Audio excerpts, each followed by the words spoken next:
উফ আল্লাহ নামাজ পঢ়িবলৈ গৈ মৃত্যু ৭০০গৰাকী নামাজীৰ নামাজ আদায়ৰ সময়ত ৭০০ নামাজীৰ কৰুণ মৃত্যু দোৱাৰ বাবে এজন মুছলমান হিচাপে এবাৰ লিখক ইন্না লিল্লাহি ওয়া ইন্না ইলাইহি ৰাজিউন।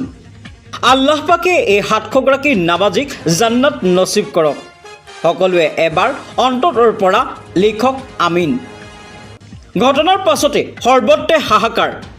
ভূমিকম্পত অৰ্ধশতাধিক মছজিদৰ ৭০০গৰাকী নামাজীৰ কৰুণ মৃত্যু। ঈদৰ দিনাই ম্যানমাৰৰ পৰা আহিল আটাইতকৈ বেয়া খবৰটো।